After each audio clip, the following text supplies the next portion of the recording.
let's begin today's episode. So we've got Tony.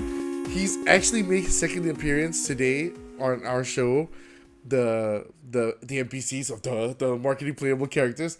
Unfortunately, the first time we met Tony, I didn't record my mic. We had almost 2 hours of content with no audio from my mouth. But Tony is a self-made game developer, I would like to say. I think he spent most of the pandemic more fruitful than the rest of us.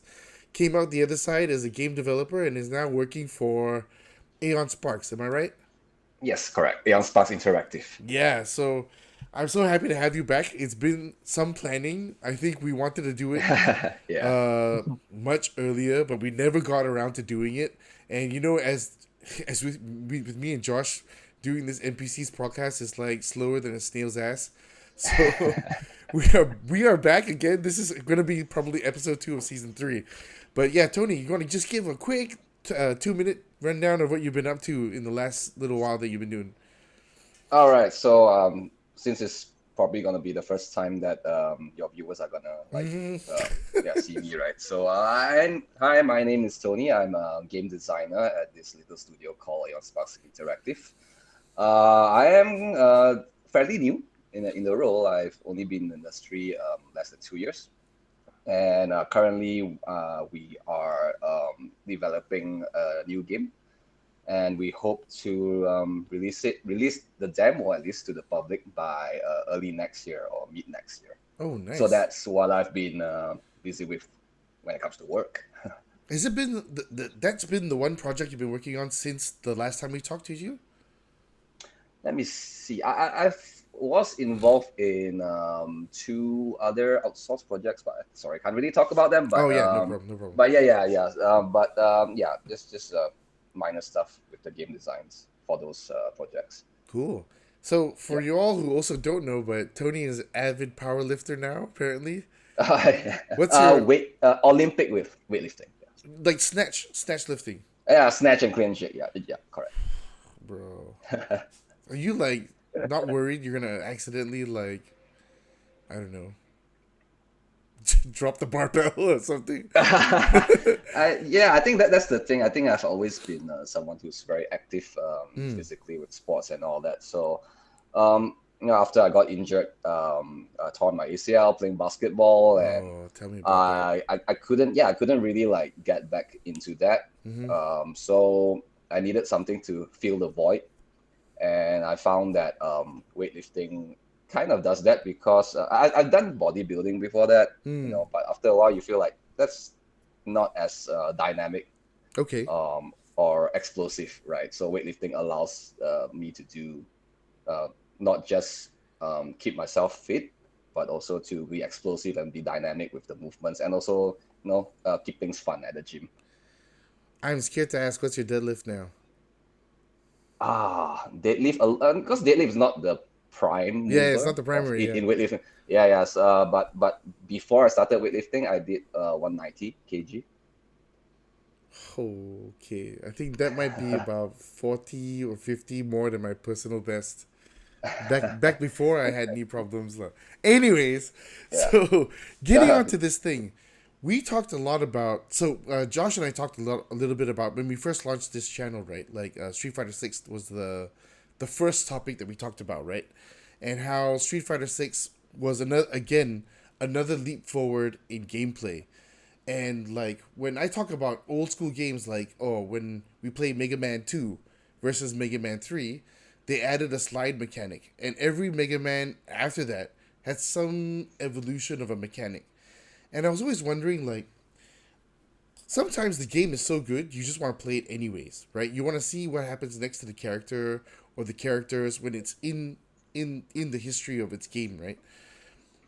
Is it important to a game developer or game designer that there is some carryover, or must it be something fresh or something we add on to at every step? Do you feel like that's something you've noticed in the industry? Yeah, so I personally haven't worked on like a very long-lasting franchise, so Mm-hmm. so I can really like give my opinion. I think you definitely have to, especially in this the current market, right? So competitive, right? And today we just heard the news of Concord, just straight up shutting down. Oh, Have the you guys heard PS5 about? exclusive, right? Sorry, The PS5 exclusive, is that it? was it exclusive? I'm not sure, but it's like it's pretty similar to Overwatch, I think. Oh, okay. They only sold like 30k plus copies, and their peak concurrent players was less than 700. Wow. Oh Less than boy. 700 players. And Mm. Sony straight up today, like just after like I don't know how long, maybe a few days or just a week after they launch, and they're shutting it down. And I think I don't know how many millions was put into this project. Quite a few million. So yeah, you can make a game that's like almost identical to your competition, Mm. but would people actually want it? That's the question. So now comes to the question of, should you, like in a franchise, right? Should you make similar games as your previous installments? Mm-hmm. Um, uh, you need to have some sort of familiarity, right? Otherwise, it won't be that game that you you Mm-hmm. you you Yeah. loved, right? And yet, you still have to find a fine line of balance of things you want, new things that you need to introduce. I think Josh would probably know better when it comes to Street Fighter. He's a huge fan of it, I know. He's a big Um, Monster Hunter guy too. yes, that too. He's a hardcore Capcom fan. Um, So true. Capcom's yeah, big. so yeah. So I think if I were to ask Josh lah, like if I were to make Street Fighter 6 exactly the same, would you prefer that? But I just add in like more new characters, right? Almost exactly the same move sets, the what you call that, all the triggers and whatnot. Mm. Um, or would you prefer something that's like today? I mean, like compared to, like, let's say Street Fighter 3, Hmm. right? Street Fighter Mm. 3, after three installments, is still similar to Street Fighter 3 Mm. compared to Street Fighter 6 today, where you have this like hub open world thingy that you can walk around Yeah, and yeah. stuff like that. The single player Yeah, content. Yeah. yeah. What do you think? What would you say to that? I think for me, right, I mean, it's such an interesting question to delve into, right? But it's so okay. So this is my take on it, right? Where I think I brought this up on the past podcast, where the the times are over where we can just come up with hyper turbo super Hmm. hyper fighting.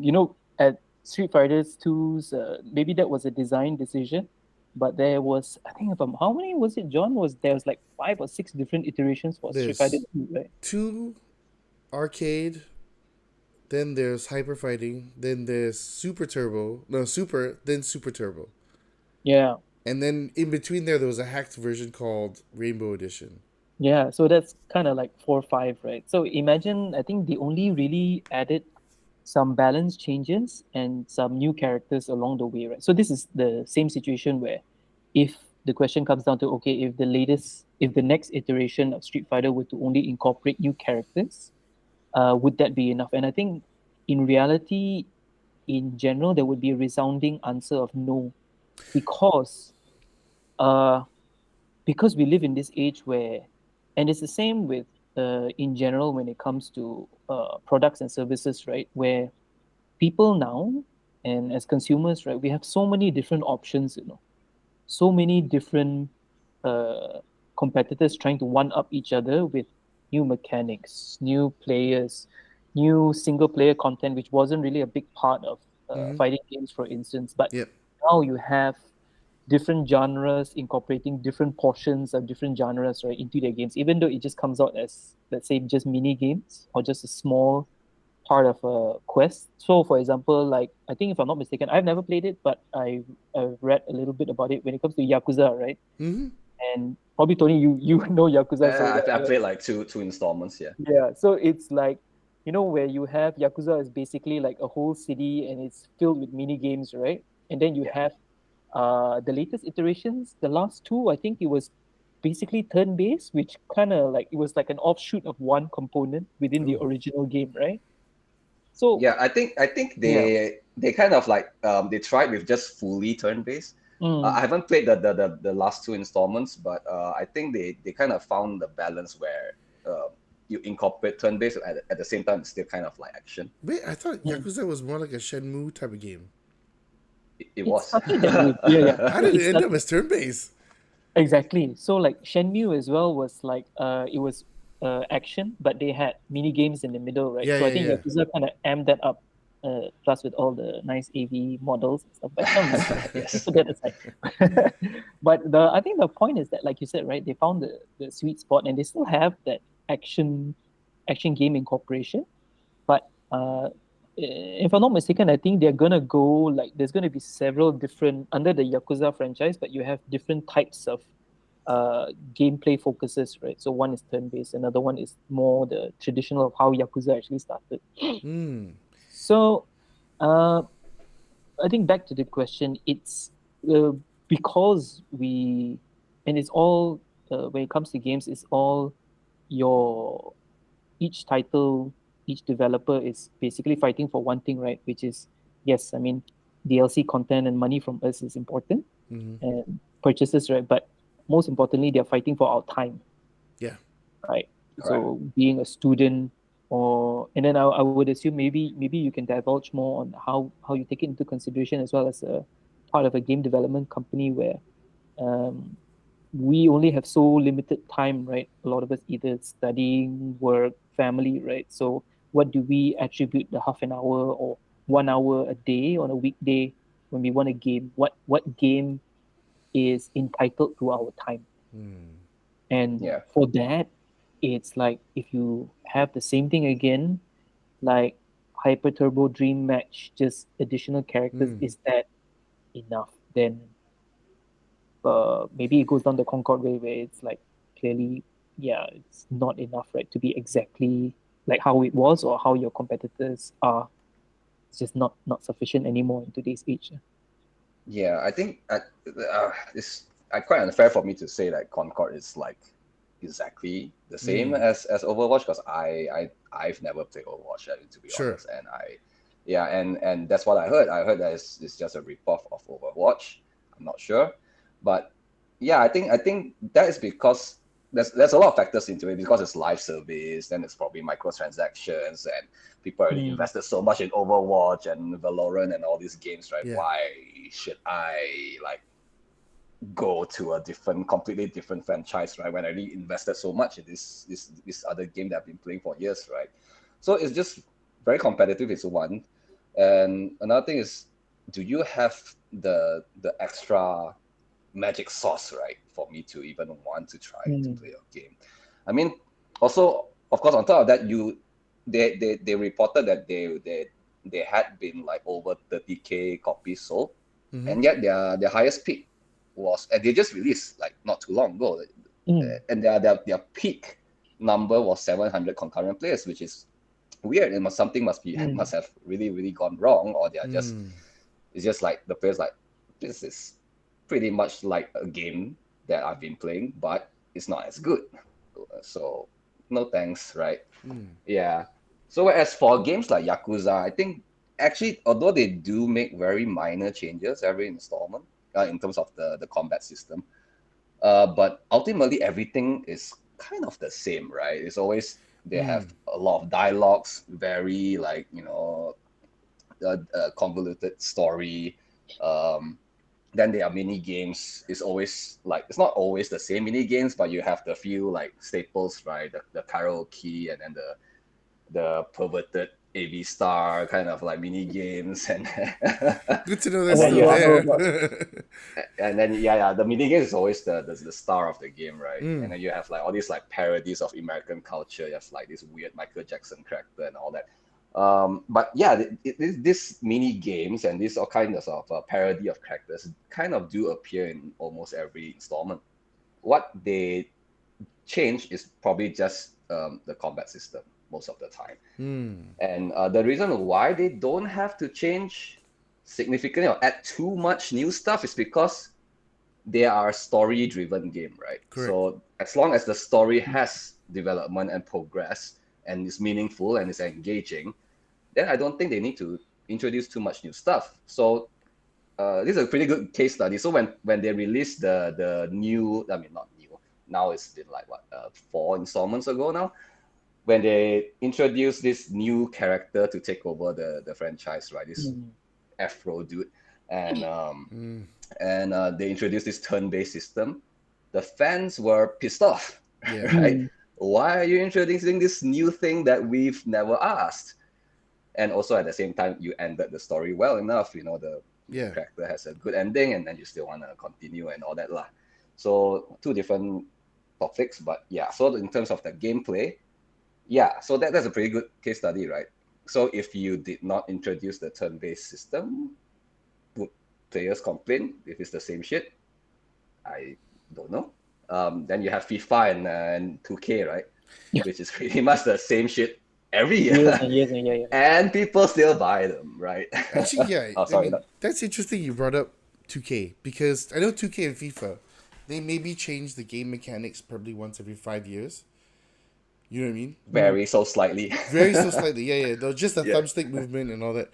One thing that you did bring up that I thought was really interesting, which was there are games like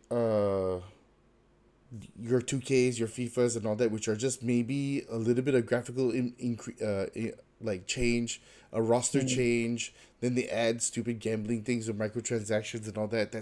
And then they, and then they remove the servers and all your save games after a certain amount of time. So if you're not playing the game within the 2 years, and you didn't get your fill, you can't come back to it later. One thing that I did notice though, but when we talk about fighting games, right? There was two things that came in my mind. So, having now finally played Street Fighter 6, yes, I finally bought the game.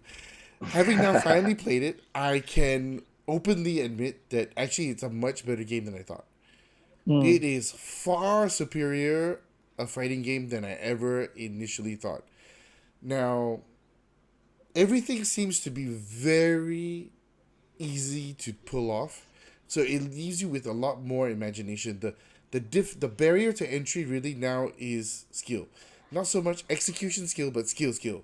When do I do this? When do I do that? So I can appreciate that Street Fighter 6 is probably the best evolution of Street Fighter I've seen in a long time. I mean, I've been playing Street Fighter since it was called Fighting Street in the arcades when the controls, like getting a fireball out, was like trying to find a needle in a haystack.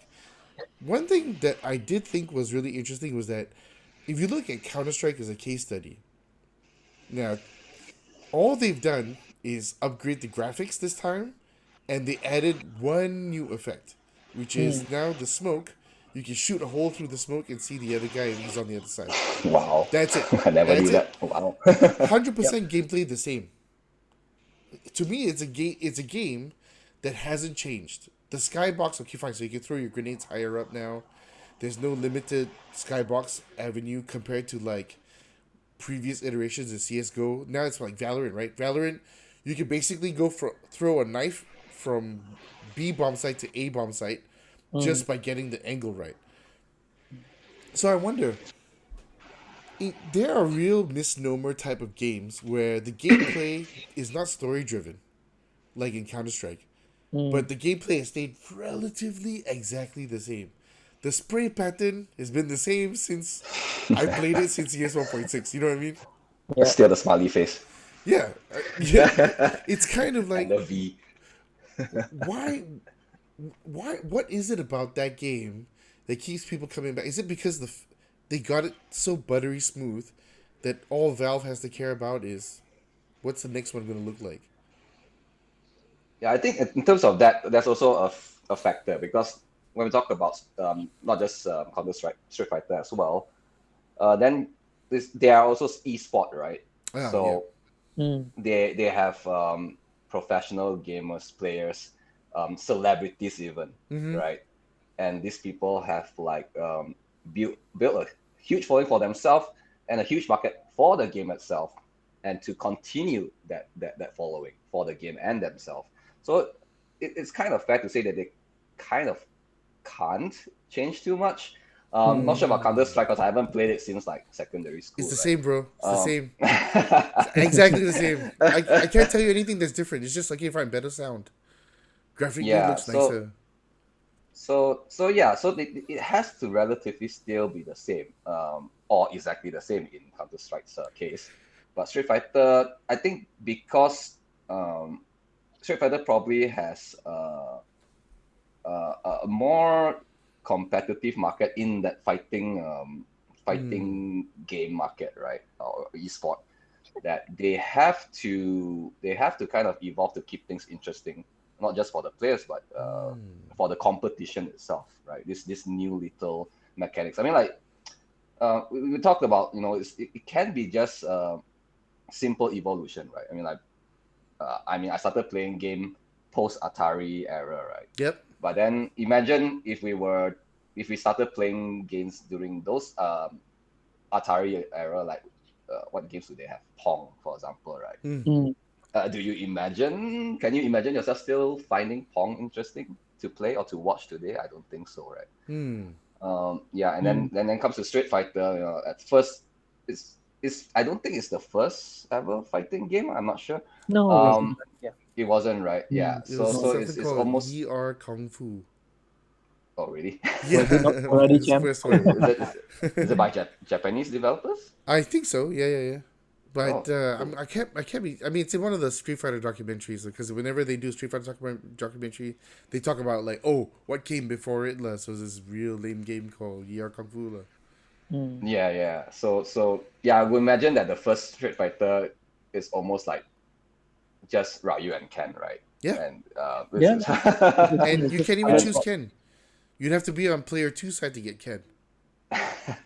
yeah, so it's pretty much that's why you have identical skill set of two characters with just different name and different colors, right? Yeah, It's yeah. almost like Mario and Luigi. Yep. Mm. And then look how far we've come, right? I don't think the game would still be interesting if they remain relatively the same that way, and they just have to keep evolving, not just not just because of the competition, but also to keep things fresh, but still the same. As I mentioned, right? It still has to be relatively the same shit, but introduce enough, new just way, enough, yeah, Interesting. Mm. Okay. to keep, yeah, for even for like competitively, if you are a gamer also, if you find that, oh, there's a new thing introduced, I haven't been able to win competitions, but maybe if I master this better than the other Mm. competition, then maybe I could stand a chance, and that is the perspective of a gamer, I guess. Yeah. What do you think, Josh? Have you played like every single Street Fighter, or both of you? No. Unfortunately, I haven't because when it comes to Street Fighter, I played the Alpha series, 3. Yeah. I totally skipped the 5. I played 4 a little bit, but now 6 is like something that I'm really putting my time in. But I think when it comes to I just had a thought, right, where because what we talked about earlier, where you talk about, okay, it's about do we need to redesign the wheel on something that is so perfect like Counter Strike, and to a certain extent, Pro Evolution Soccer and EAFC, whatever we want to call it right now, right? Or even any of the NBA games, right? Or can we change it up within the franchise from everything from even from Mario all the way to what we're talking about in terms of Street Fighter and so on? But it got me thinking that so number one, it's do we need to redesign something that's pretty good, pretty perfect? Number two, like you brought up, Tony, like competitiveness. Like some of these games, really, it's esports now, right? It's about competing. It's about viewerships. It's about a lot of sponsorship money going in and so on. So what's the potential for eyeballs and interest, right?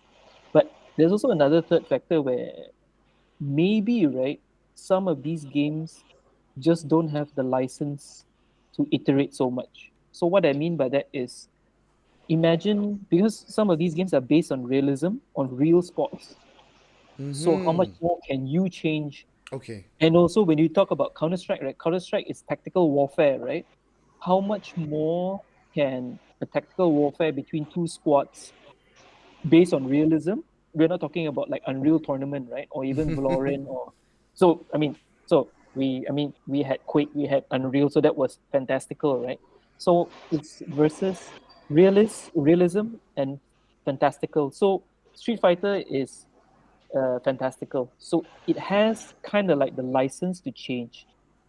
Whereas Mario is also fantastical. Zelda, Legend of Zelda is fantastical. It has license to change. Whereas there are maybe I don't know, but it could be that these are kind of like limitations or restrictions that if you develop a game that is based on something that's real, like how much can we change real tennis, for example, or VR tennis? There's only so much you can change, right? Yes, perfect the controls, update the roster. Same with football, right? Every year, teams change, squad numbers change, and so on. But how much more can they really iterate? What's the next jump to make it more real or more immersive from something that's real? So does that do you guys think that that has also got a factor to play in? I like where you're going with this, and one of the thoughts like did come to mind. I think yeah, you're right.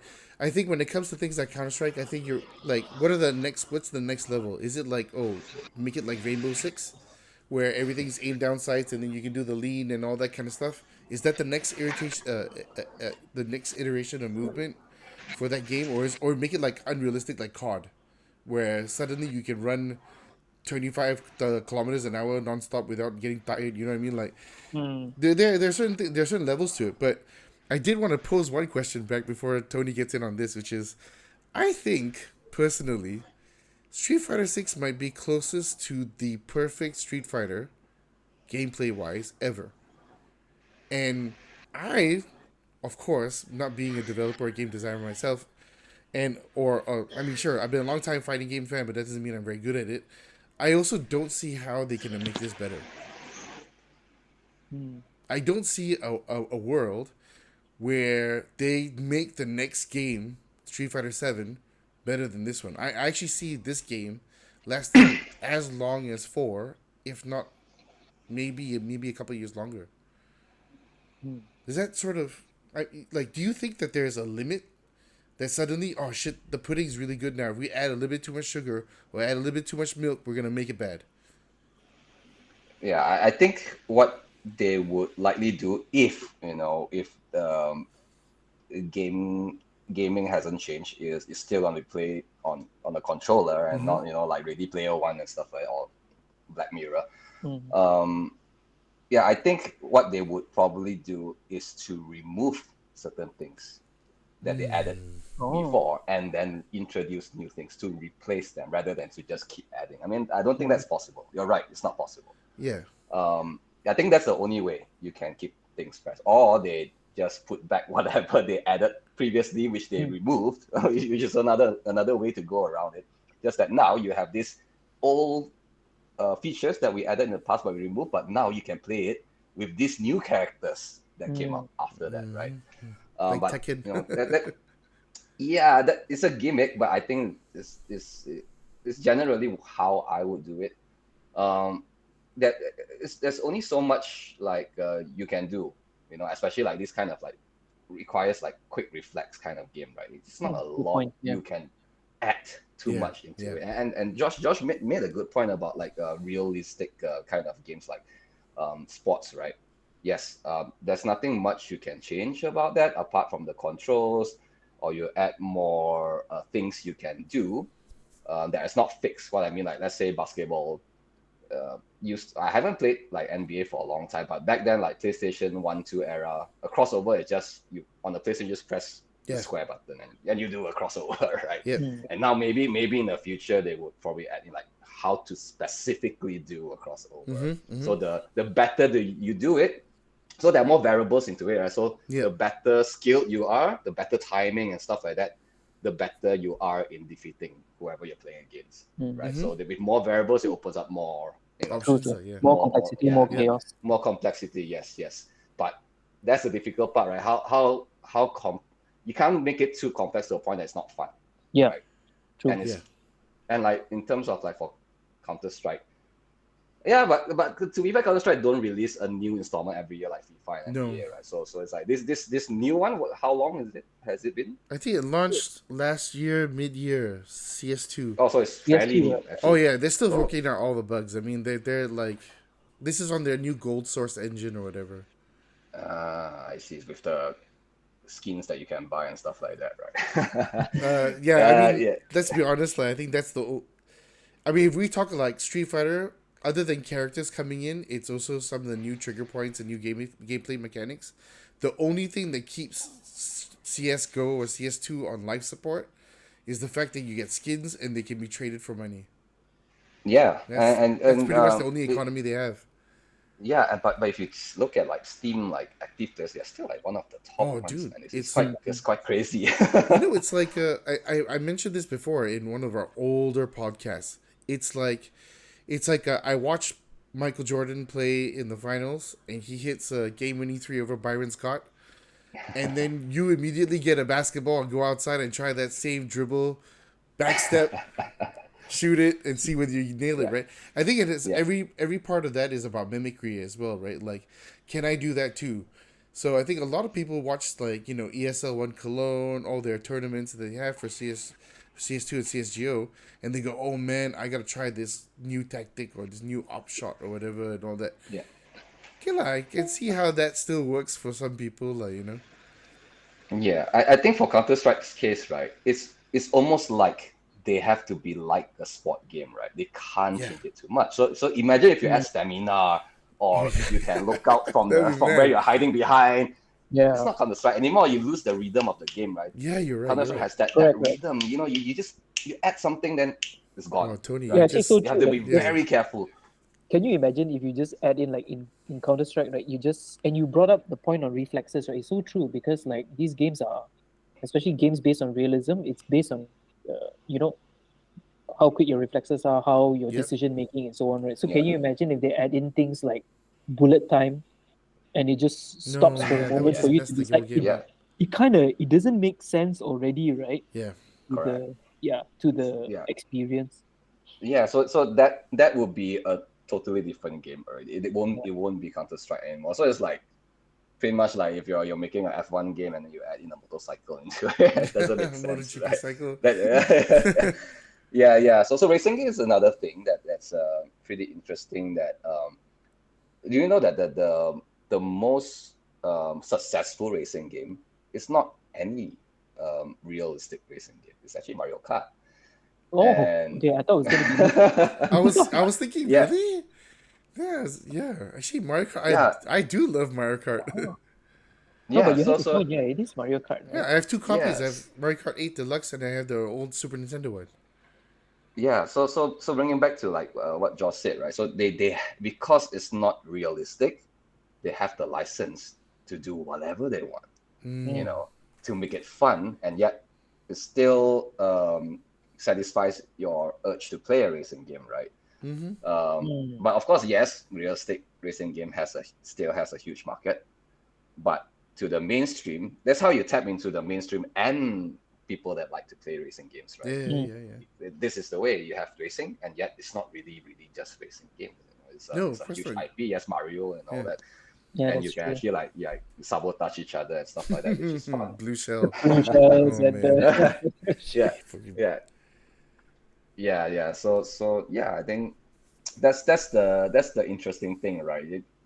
There are things that you just cannot change because you're Counter-Strike or your basketball game or your football game or your or a racing flight game, simulator right? or something, right? Oh yes.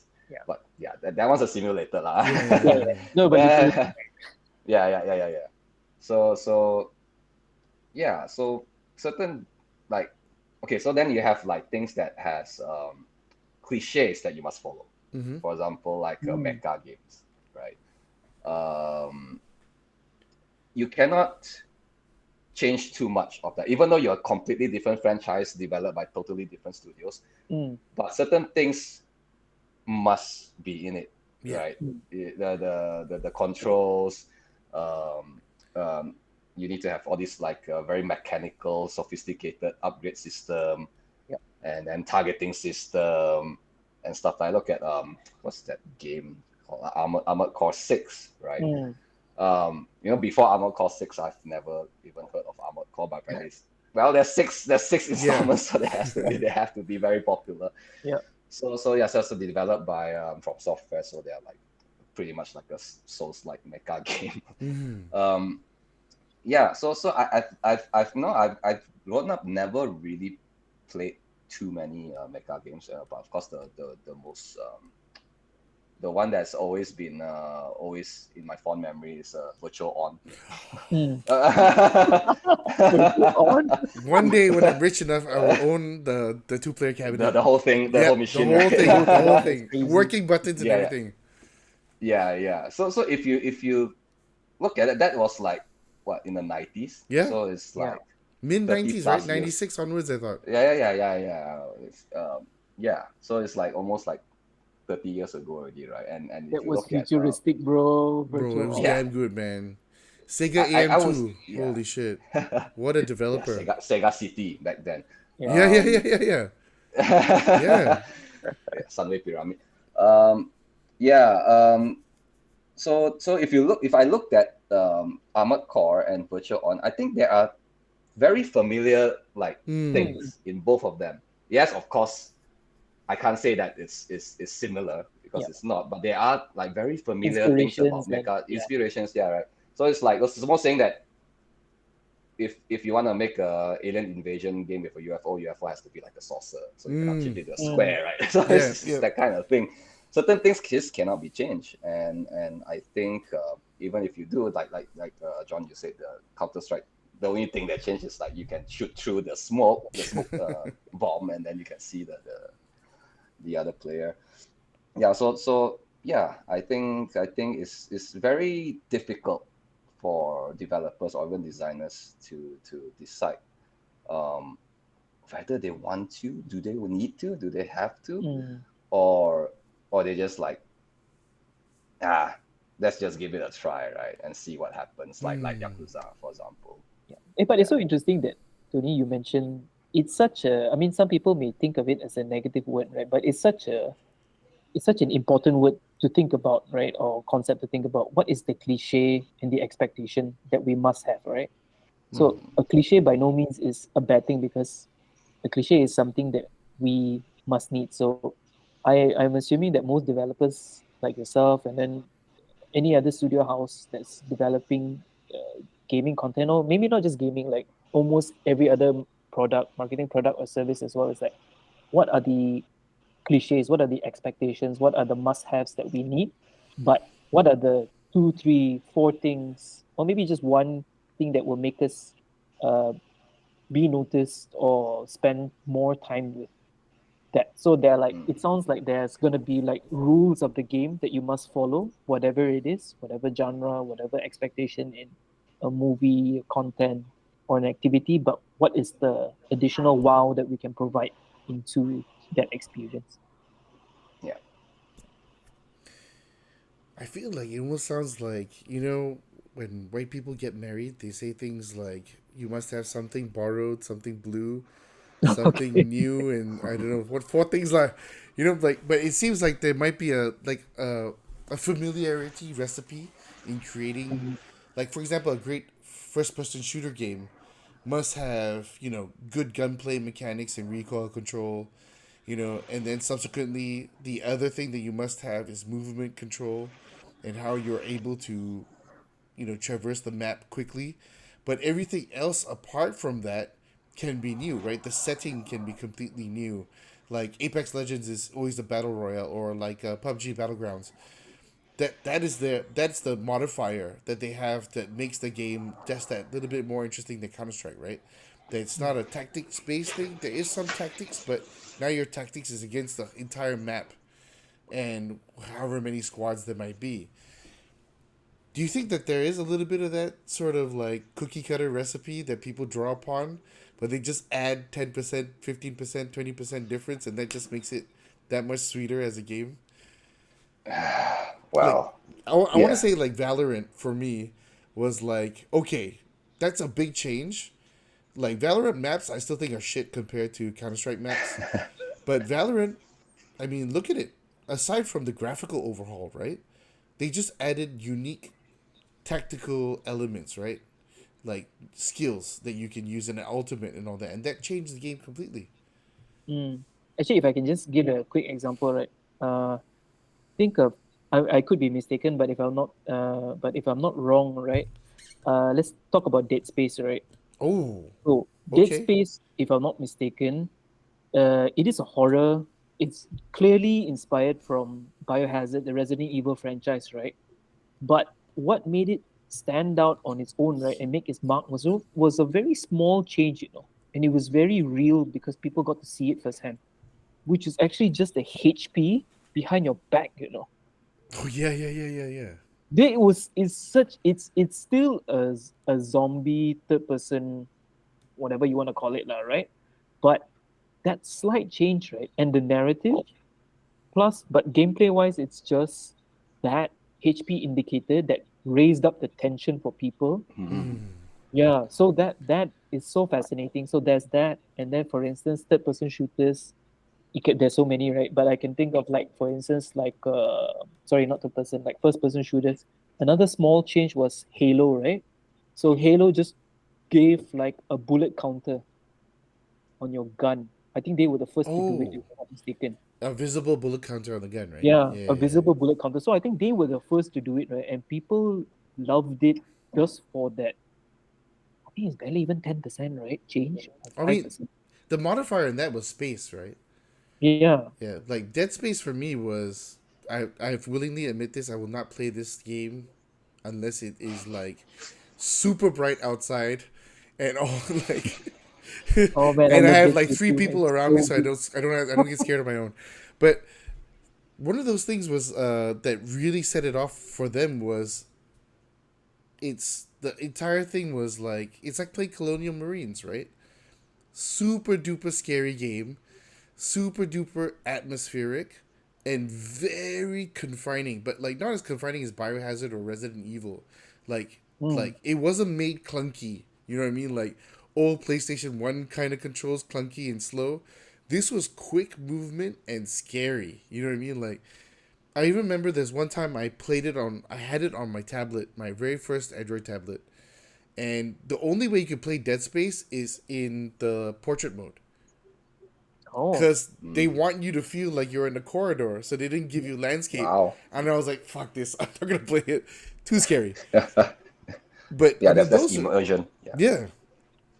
So these are I guess you could say sort of kind of small tweaks to a genre that make the mm. gameplay so much different when in combination with something like a storyline, right? Yeah, I think in my opinion, like I mean, Josh brought up like Dead Space and how it evolved from Resident Evil, right? Mm. I mean, that's a very good point. If you look at Resident Evil franchise, right? This one will just straight up answer the question that we started with, right? Remember PlayStation One, Resident Evil just came out, Mm. Biohazard, and then Resident Evil, and even Silent Hill. Um, so the first three Resident Evil is pretty much the similar game, right? Mm-hmm. Mhm. Similar technology. They probably they probably built a engine from scratch just for that game, and Mm-hmm. they just recycled that engine. And the only difference between the three is actually pretty small. If you look at Resident Evil 2, what they did is they added another character, which you have to play Mm-hmm. two different routes, and then Claire. whatever like Claire and Leon, yeah.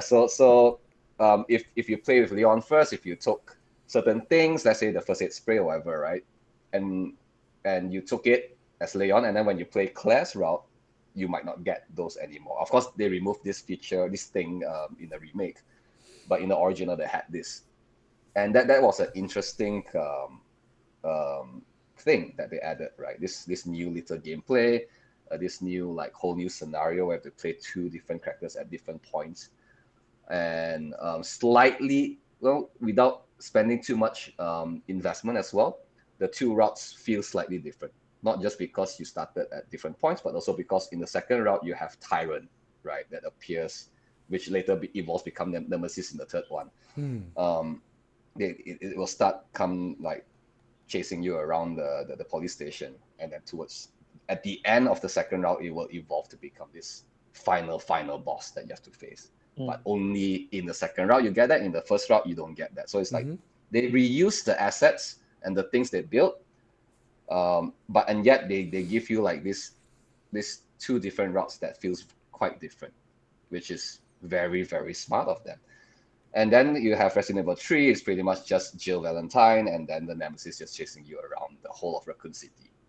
Um, I would say that's not much of a difference compared to. Oh yeah, they added the dodging system. Yeah, so you can like roll? dodge zombies. Yeah. So before Resident Evil 4, that's the first incarnation of like a bit of action element in this horror survival genre, right? And yeah, so that is what kicked off Resident Evil in this as this huge franchise, right? And they did not change much. They just keep adding little bit things until they have to move on to PlayStation 2, which is a completely new technology, and that is where they are pretty much forced to change things up. They probably can't reuse the engine anymore that they built for PlayStation 1, and then also that graphics demands has just suddenly just shot up, right? PlayStation 2.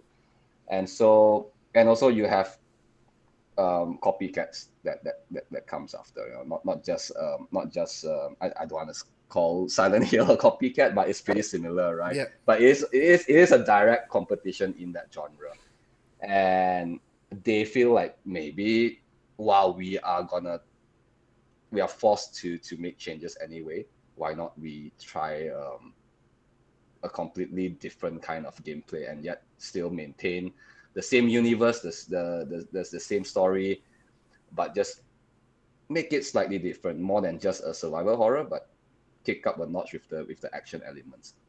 And it worked. Resident Evil 4 somehow, without retaining the that whole like claustrophobic inventory management survival horror where you open the door slowly and stuff like that, right? That kind of tension. They completely removed all that. And yet it worked. And to the point that it's probably not because they really plan to, but well, they have to move on because they're no longer on PlayStation 1 anymore, and the market has changed, right? At that point. True. Yeah.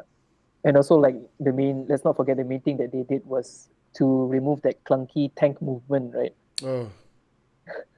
Then 360 walk in front. Oh yeah. Well, because that's a good point, because in the first three Resident Evil, it was fixed camera. Yeah. It was Resident 4 that started with the whole like behind the back third person view. Over the shoulder, Yeah. And, but it's so and cool, then move on from there. Yeah, it's so cool because like and the continuation from that was, it's not like I'm gonna sound like a total Capcom fanboy now, right? But it's not all roses, right? Because they did screw up with 5 and 6, right? Yeah, they went overboard. Yeah, they went overboard. Right? So I think they also ran out of ideas, right? They did, and they made some bad decisions because I think 5 it wasn't so much the narrative that was the problem. I mean there were some problems with the narrative, but they tried to incorporate more of, okay, what was the girl's name again in 4, the president's daughter? Alicia? Oh wait. No idea. Sorry, I can't remember. Okay, Yeah. so let's assume it's just the president's daughter, right? So let's assume that. So then in 5 it was like, okay, let's make her able to fight. Then you come up with that AI control and it was so clunky because I think the AI partner actually got you killed most of the time. And then in 6 they tried again to be something different, where I think at that point when 6 released, the whole Marvel Avengers thing was big. So they tried the super team thing where let's bring back Leon, let's bring back Chris, let's bring back the whole team, let's bring back the gang, right? And they totally screwed up everything because I think people then was like, where's the survival horror bit? What's this that we have shit here, right? But that's a game that's outlived its storyline, its genre, right? But then it forced them then to reset again. Like, what is RE7 then? It became first person. Back to horror roots, but back to claustrophobia, but a totally different experience. And I think that's RE7, if I'm not mistaken, was the creation of it created the whole RE engine, right? If I'm not mistaken. Yeah, correct. If I'm not mistaken as well, yes. Yeah. So and then success then came after? Because I think RE7, RE8 did quite well, if I'm not mistaken, from there. Yes, but then probably not up to Sony's expectation, maybe. And therefore they came up. They started remaking 2, and then 3 apparently sucks. 2 was decent, but I didn't like that they removed that whole like if I put Leon stuff, Claire won't get it. You know, that adds a bit more like engagement to the complexity, and so now they remade 4 as well. I heard that it was pretty very good, right? successful. Apparently, apparently because it's pretty much the same game as the original. So maybe don't redesign the wheel. Yeah, that's why I was saying that Resident Evil pretty much like kind of like gives us the pros and cons of not changing to changing too much. Right? I like that point. There's something that I would like to bring up, because one of my favorite games to play is Castlevania. So I used to play Castlevania on the 8-bit, right? I didn't like Simon's Quest. I liked Castlevania 3. I played Super Castlevania on the Super Nintendo. And then I played Aria of Sorrow and some of the other ones on the Nintendo DS, or like the Game Boy Advance ones. And those are really good, right? The most shittiest part that I felt during the Xbox 360 and the PS3 era was that they'll take every successful IP that might be a side-scrolling RPG style, like Metroidvania type of game, and they go, you know what? This game, it should be 3D action RPG. Metroid. Let's make this a 3D action RPG. Look at Metroid today. Metroid Dread or whatever and all that. It's back to its 2D roots. It's a 2D platformer now. It's a much better game for it. Is this sort of people just going, hey, you know what? If we don't try it, we won't know. And we need to take the risk so that we can understand our audience better? Or do you think they just going, you know what? The focus group says 3D visuals. Give them action RPG. More Devil May Cry. That always works. I think depends on the CEO, right? At that point, like look at Spencers of the world. because if you talk about that, also it's also under Capcom, and even Rockman, Mega Man. Well, they never messed with that though. They did. So they made a 3D third person Japanese RPG. Yeah. I didn't bother with that. Yeah, but I didn't know this, but they had a sequel to that. And so I guess it's because the first one was successful enough. But after the sequel, I never heard of anything like 3D third person RPG from Rockman ever again. And then they went back to the side scrolling platformer style. Yeah, right? they went back and did Mega Man 9 and 10, right? Yeah. So that's also a pretty good case study, which is also from Capcom, right? Unfortunately, they are a bit more adventurous. Yeah. So they try, and still Capcom, and they fail, so they go back to the roots, and before you piss off the fans to the point that they don't come back ever again, right? I think Square Enix, it's very close to that, if you ask me. Have they fucked it up? Yeah. Have they been screwing things up? I mean, I haven't been keeping in. I know they took on some IPs and haven't been when they bought them, didn't do a very good job with them. But all I know of Square Enix is Final Fantasy. And Final Fantasy. I mean, maybe So let's talk about Final Fantasy, right? So again, I think it's like Square Enix now. I mean, it's turn-based JRPG to the max, right? That's the classic, right? Along with like Dragon Quest and so on. But I think over the years, they too have tried to. First, they made it. What was it? The first real sign of like trouble, I think, or questionable decisions. Final I think Fantasy? was it 13? I think, if I'm not 13, mistaken. 14. Right? Those are the MMOs, right? 11 and 14 are the MMOs. Oh, so it was 11 actually. Yeah. So 11 Yeah, started off the MMORPG route. I think it was not too bad if I'm not mistaken. it's not 14 too had bad. a Actually, both the MMOs were pretty yeah, yeah. well So received. 14 Really? apparently had a rough start, but they are they are in a much better space. I think the player base is still very large for 14 if I'm not mistaken. 14 is still one of the largest MMORPGs in the world. But they had a very bad start. Yeah. They got a new director, a new Yeah. producer to come in and take over, and it's a miracle. Yeah. They Yeah, just pretty much throw enough money at a relaunched it. problem, you fix it, right? Yeah, so they relaunched it and became super successful to the Yeah. point that it became the most played MMORPG game during the pandemic. Oh man, I don't know whether I could do another MMO. Yeah, so I guess why Tony, and I think both of us, we're gonna Tony, both you and I are gonna sync up on this a little bit because Yeah, I think let's not talk about FF13. That was a total dumpster fire, I think.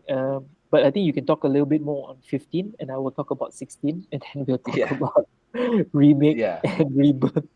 yeah, yeah. Oh yeah, yeah, yeah. Yeah, Final I Fantasy will Yeah, try 15. to summarize this because when I talk about Square Enix, because I'm a huge fan growing up, right, of the whole, pretty much a few franchises of Square Enix.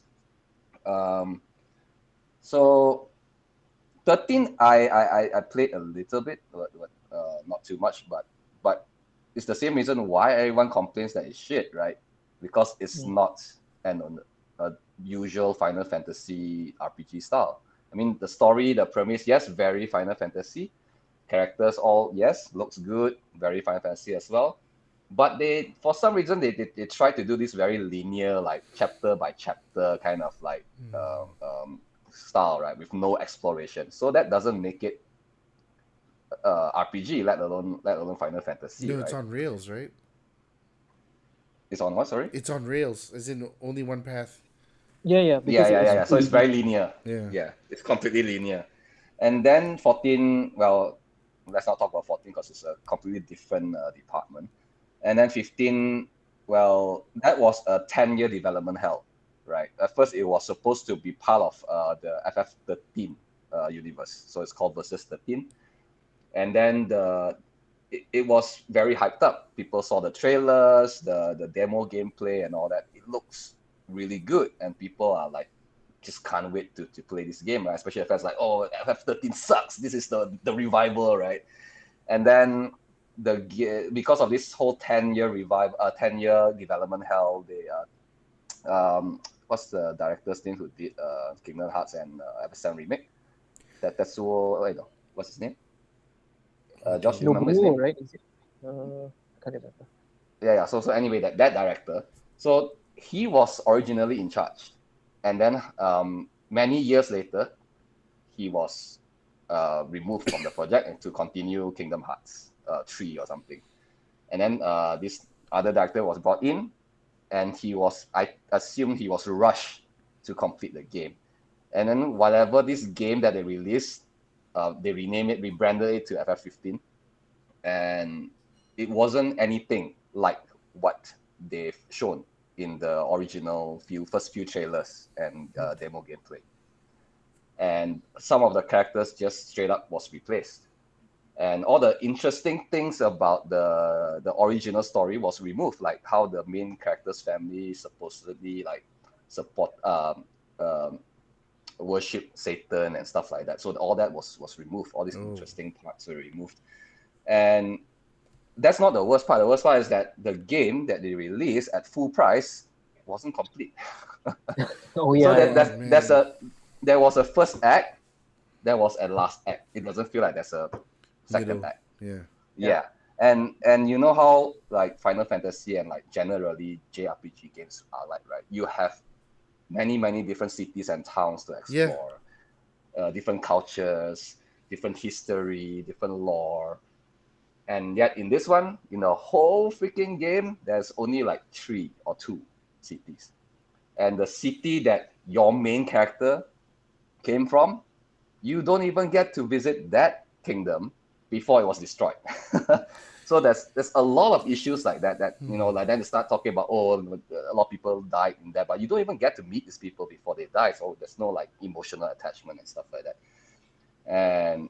But the worst part is that when people complain about it, Square Enix and the director pretty much have to come up with like really stupid ass excuses, and that's where I started losing respect with the company.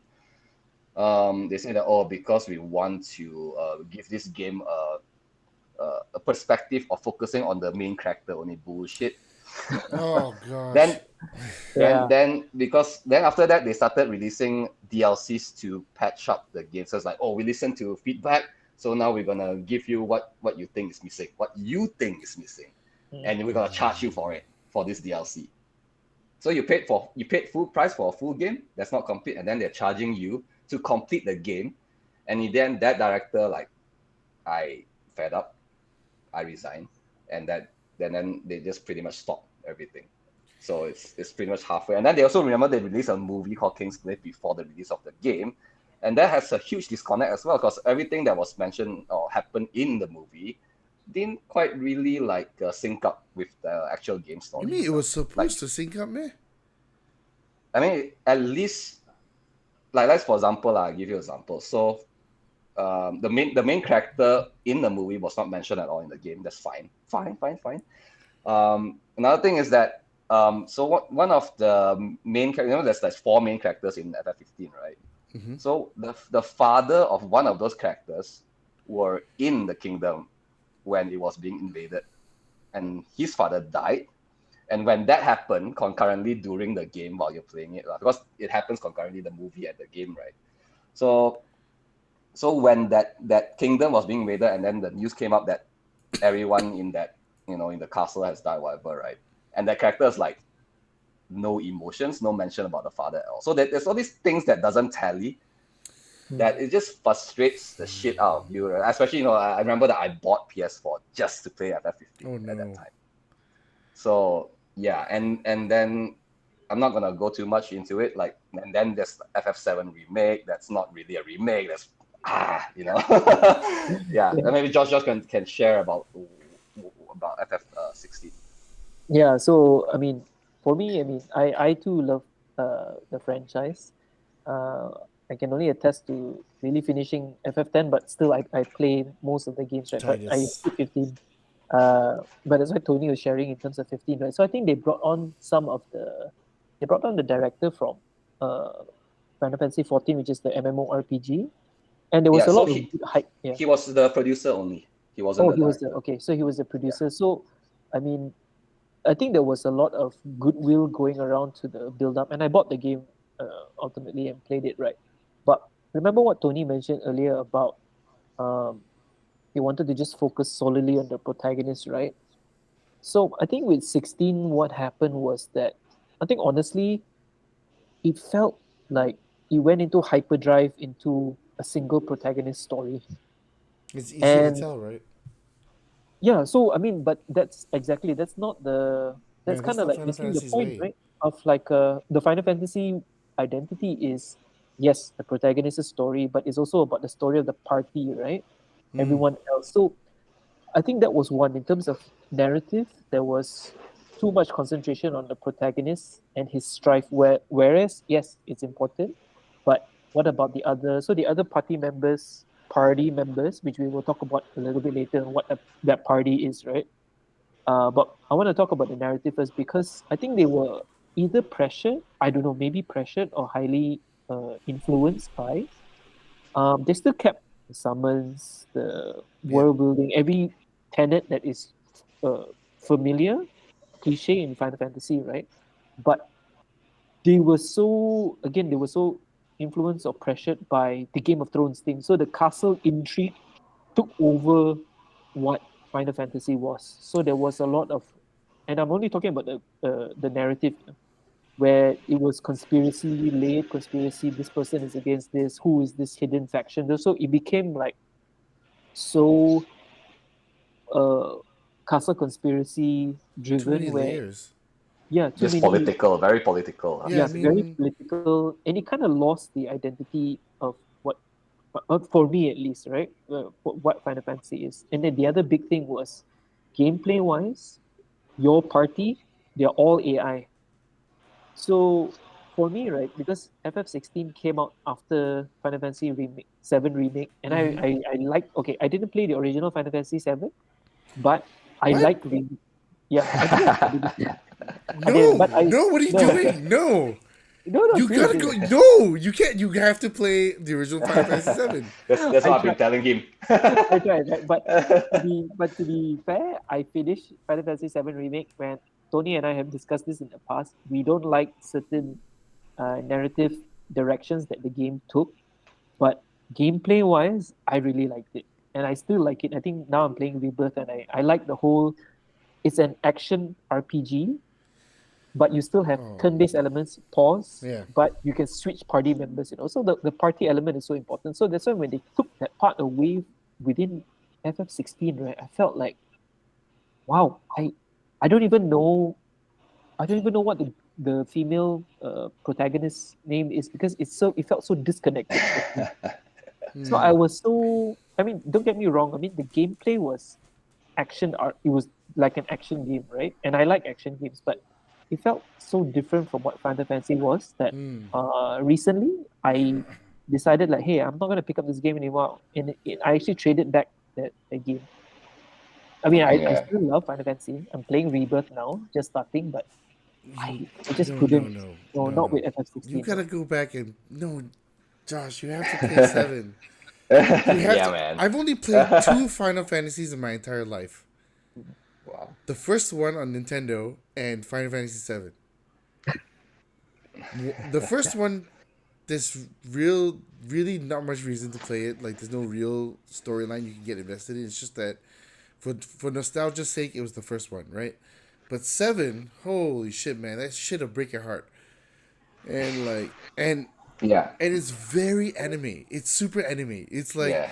oh, bro, I saw it. This is what you live for. This is what you're doing. I also subscribe to this. I will help you. I will help you go to the end. Oh, this person Yes. dies. I will help you go to the end and fight this big bad dude. You know what I mean? And I mean, it's actually, you know what? It's a nice microcosm. What you guys are telling me right now, right? And what I love about this is that some of the greatest anime franchises, in my point of view, like I used to love Fist of the North Star.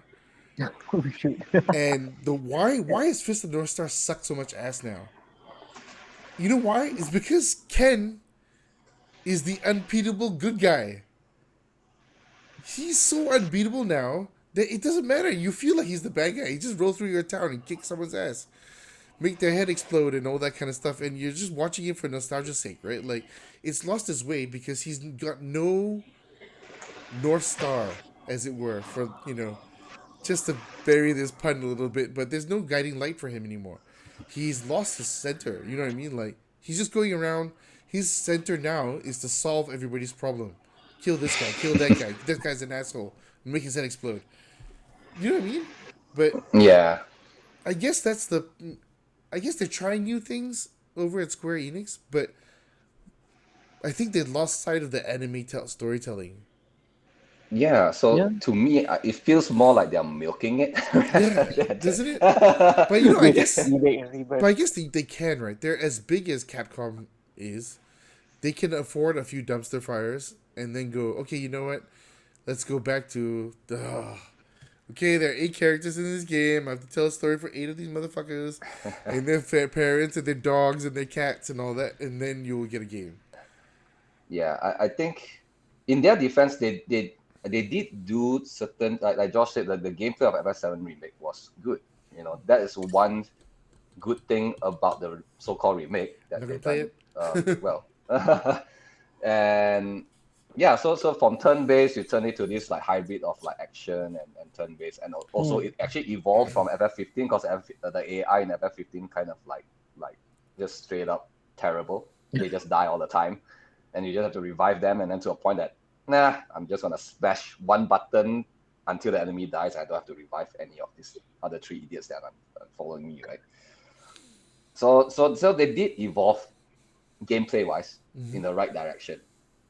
And for FF16's case, they probably do not want it to be too identical to FF7 remake. because they're doing it concurrently, right? Mm. So they are trying to do the whole very different thing, for FF16. That's why it is what it is now, even though it's probably not good. But so yeah, FF7 remake, they made the right decision, I feel, in terms of making changes or evolving the gameplay.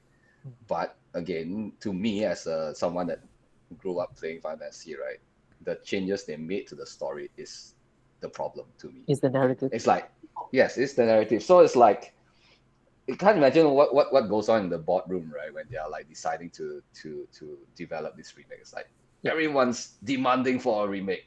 Our fans really want it. They will pay whatever they want for a remake. Let's not give them a remake. Yeah, don't give them what they want. Give them something better. And yes, they take the always game think and they can do split something it up better. into 4 parts. Oh. Yes, and just make. I don't know why. This I don't know. I'm not a professional author or writer, right? I mean, I'm a game designer, but when it comes to storytelling, narrative design, pretty much pretty sure Square Enix should have like very experienced professionals there. But they just make some really like weird rookie mistakes, right? When it comes to the storytelling in FF7 remake. For example, in the original, I mean, Josh, I know you haven't played this. So in the original, where you went to the Shinra building and then you were captured, right? And then you were in the jail cell and all that. In the original, you actually come out. You suddenly like the doors are open and you come out of the jail, and then you see blood stains, a trail of blood stains on the ground. Then suddenly it just had this horror kind of like music background just comes, and then you feel like, whoa, shit. You feel the anxiety and the tension, right? And then you slowly follow the trail of blood, and then you see the president killed, right, on the table with the sword of Sephiroth, if I remember correctly. But then they do not show Sephiroth yet. Even up to that point of the game, You in never the original, know what he is. yeah, Sephiroth is always in this background, right? This huge entity that is scaring the shit out of you as a player, and still hasn't appeared. All you see is like blood trail, his chaos that he creates, and his sword, and then later on you see the snake. Oh, did Sephiroth do this, right? But they remove all this in the remake. I remember in the remake, immediately when you first met Ares, you already kind of like hallucinated and saw. Yeah, Sephiroth. I think that was like what, first 30 minutes, first 40 Yeah, minutes. first within the first mission, sequence, right? You already like, oh, what is going on? So they try to do this whole like different timeline shit. I'm glad I didn't. Yeah, so but then you lose. How can a writer make such mistake where you just completely make certain things that were so meaningful in the original mean so little now? Right? Yeah. And then this whole like, did Sephiroth do this? I haven't played the Rebirth. I'm not sure if Josh, if you reached the part where there's a huge snake. Nope. No. It's quite early though.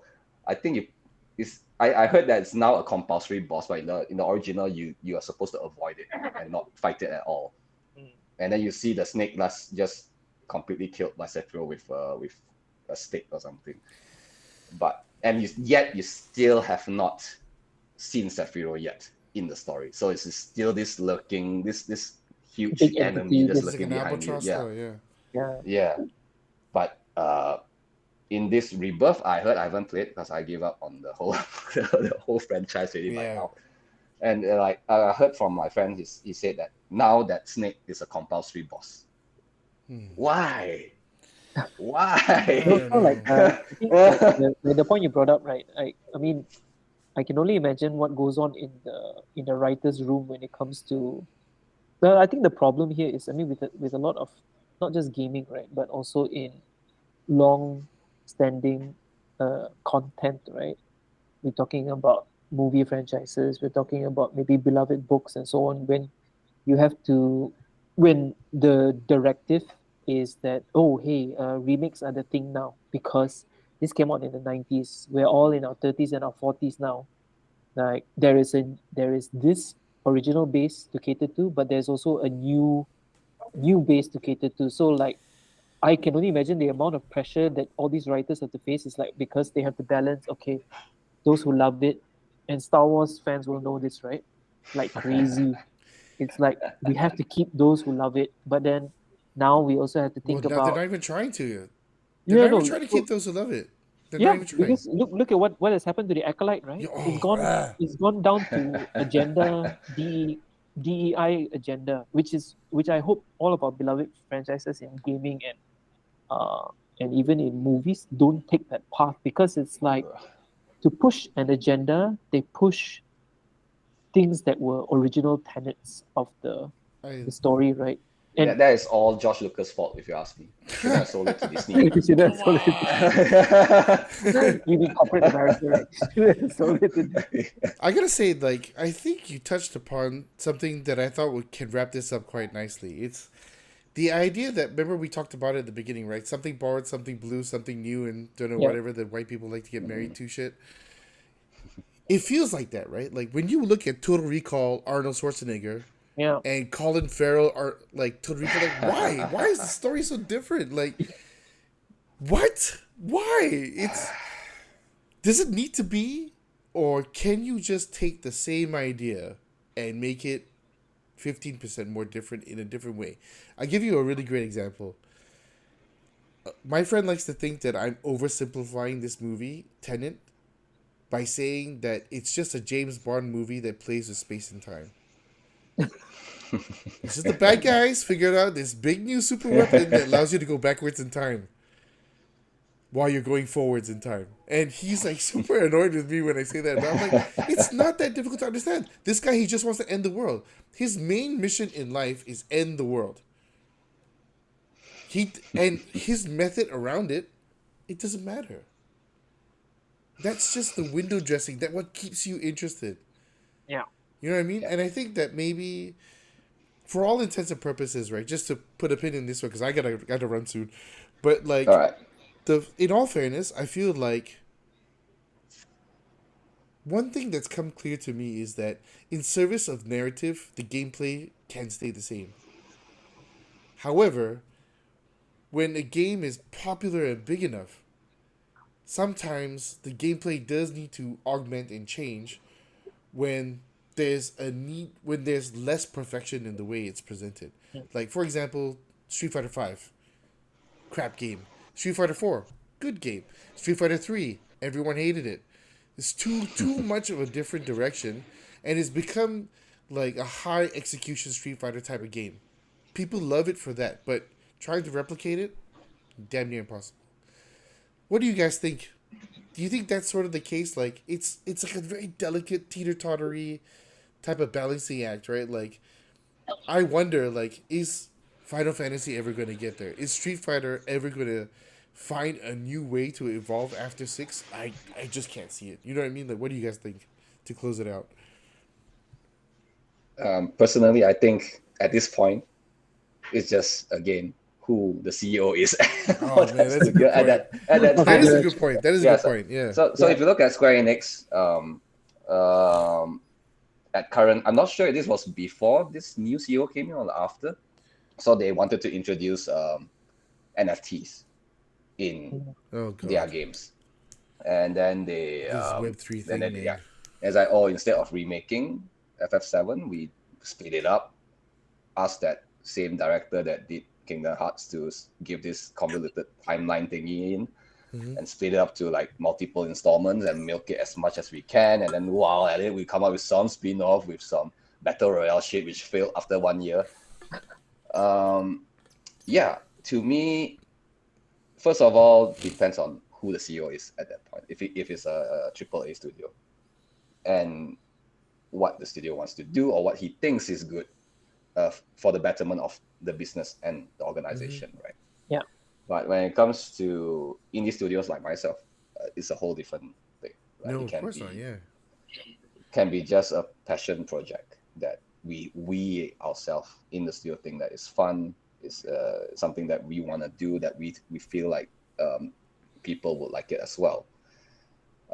Or it could be just we want, I mean, not us as in like some certain studios like just want to create something that is in trend, that can make money, so we also make, but not so good as what the AAA studios are able to do. Yeah. but just enough that we can do it with similar gameplay, with similar style, and try to exploit that while it's still in trend. Like for example, Vampire Survivors, right? Mm-hmm.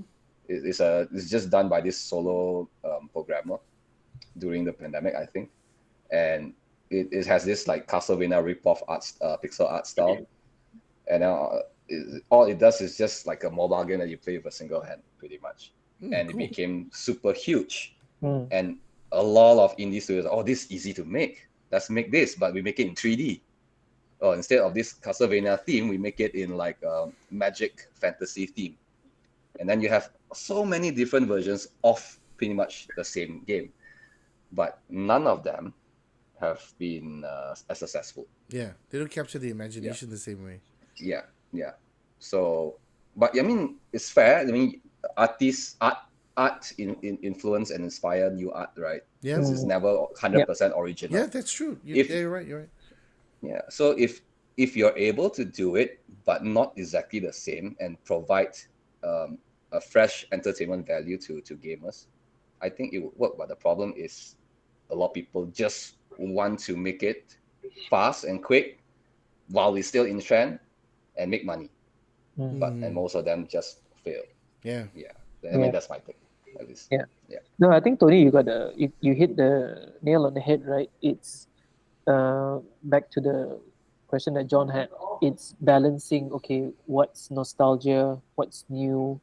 What's profitable? What's maybe something we can give to gamers, our fan base, our customers, our audiences, something that's free, right? Something that's on the good part of the studio, the company, the organization, right? Because I mean, at the end of the day, it's yes the CEO, but it's also other leaders within that organization, that studio, right? Because for instance, you look at someone like Shigeru Miyamoto, right? When it comes to Mario and also Legend of Zelda and so many other Nintendo franchises, where not to say that he's never had fuck ups over the years, he has, but there's always been more wins, Then more lose. Yeah. more evolutions. Sorry, more uh, compelling iterations to his franchises that are favorable. So I think the difference here is that I think we're not saying that everybody should run focus groups and follow focus groups. So sometimes it's more of how much can you, like Shigeru Miyamoto, right? For him, for instance, like Legend of Zelda started from something so simple as I just want to go exploring in the forest, Mm. and I love that, right? So it could be down to knowing what he wanted as a person through that he can translate through games. Mm. So not losing that, whereas I mean, whilst focus groups are important, but you as the leader need to know what your consumer ultimately wants, which again could be a reflection in the mirror, right? But also, I mean, that part is important. But however, there are also some things in life where some content has way more goodwill and way more opportunity and space to fuck up. Yeah. That is true. So things like we talked about Final Fantasy, it has a lot of bandwidth to fuck up. We talk about Star Wars, it has a lot of bandwidth to fuck up Mm-hmm. because the goodwill built up over the years is so deep, right? It's so the depth is so big, right? But there is a limit to it. At some point, people are just going to be start to realize that you know Dune is so much better than Star Wars, and Star Wars took a lot of elements from Dune, right? So maybe we just gotta go on Dune, bro. It's Paul like Atreides forget about Jedi's, man. It's all about taking what are they, the drugs, witches? taking spice, Yeah, taking to get spice. that spice. So that's the thing. But that is always a reality. So both are franchises, right? Where uh, one is being dealt with in modern times. Maybe they didn't have as many iterations as Star Wars, but it's being dealt with a lot of love and a lot of attention, Mm. and people are giving it the proper attention, right? Yeah. Yeah. So maybe that's it. It's yeah. Yes, listening to people to your customers is important, but you need as a leader to be able to put yourself in the shoes of a consumer yourself to know how much you should change, how much you should add, how much you should balance, Yeah. what is the experience you want to bring to share to the world through gaming I guess content, product, there's a services. nice whatever. little connect between what you're saying here and what Tony said earlier, which is you don't like, yeah, game designers or developers and all that may not be authors, but this is your sandbox that you created, right? Like Miyamoto created Zelda, Mario, blah blah blah, and he never deviates from the sandbox because he knows the source material so well that he's more often than not hasn't fucked it up. Mm. You know what I mean? And he's kept that box growing, and he's pushed that envelope because he's the sole author of that storyline, right? But I guess you also can't be blind to the fact that, like, one day he might might step on a thumbtack, but you have to know how to reel it back in, right? Yeah, I think yeah, and that's he's the made magic, mistakes right? like with Star Fox. Oh, Yeah. let's not talk about Star Fox, right? So, Just don't sell it to Disney. yeah, that's I like that. Okay, we can end on that. Don't sell it to Disney. All right, guys. Thank you so much. All right. yeah, cool. All right. Yeah, Thank fun. you.